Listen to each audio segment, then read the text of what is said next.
मोती निकाले मोर गुरुजी सच के सहारे। सागर से मोती निकाले मोर गुरुजी सच के सहारे। अमरावती सुत घासी चरणों के मन प्यासी, पुर मांगो नैनक तारे। सागर से मोती निकाले मोर गुरुजी सच के सहारे। सागर से मोती निकाले मोर गुरुजी सच के सहारे।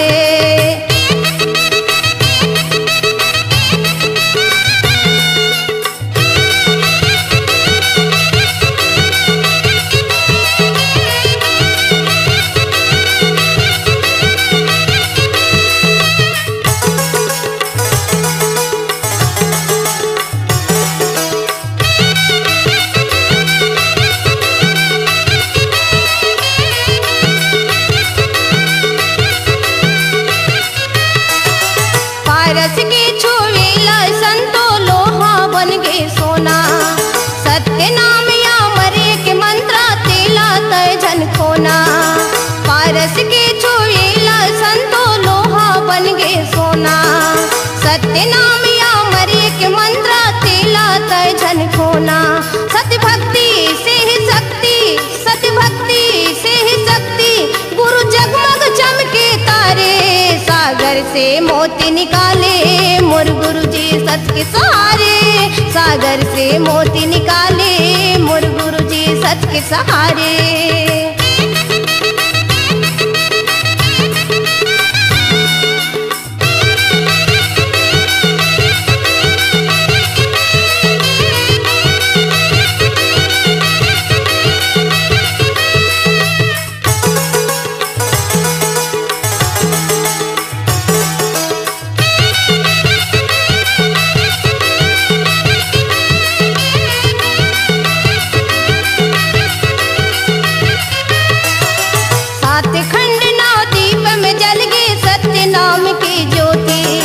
सत्य पुरुष जी करे निवासा बरसे मंगल मोती।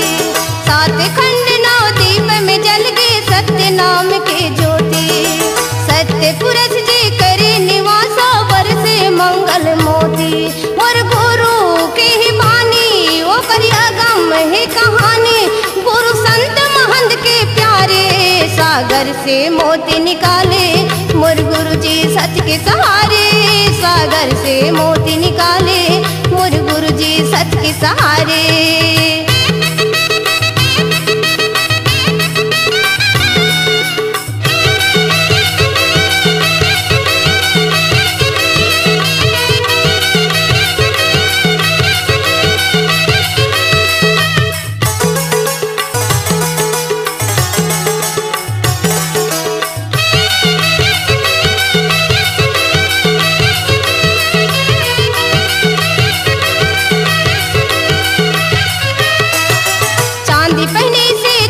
चमकते कंठी पहने से लाजा। सादा रंग नजर नहीं आवे रंगीन ले सब साजा। चांदी पहने से तनहा चमकते कंठी पहने से लाजा। सादा रंग नजर नहीं आवे रंगीन ले सब साजा। खोज बनमा गुरु तनमा, खोज बनमा गुरु तनमा, गुरु नितिन करत इशारे। सागर से मोती निकाले मोर गुरुजी सच के सहारे। सागर से मोती निकाले मोर गुरुजी सच के सहारे। अमरावती सुत घासी चरणों के मन प्यासी, गुरु मांगो नैनक तारे। सागर से मोती निकाले मोर गुरुजी सच के सहारे। सागर से मोती निकाले मोर गुरुजी सच के सहारे। सागर से मोती निकाले मोर गुरुजी सच के सहारे। सागर से मोती निकाले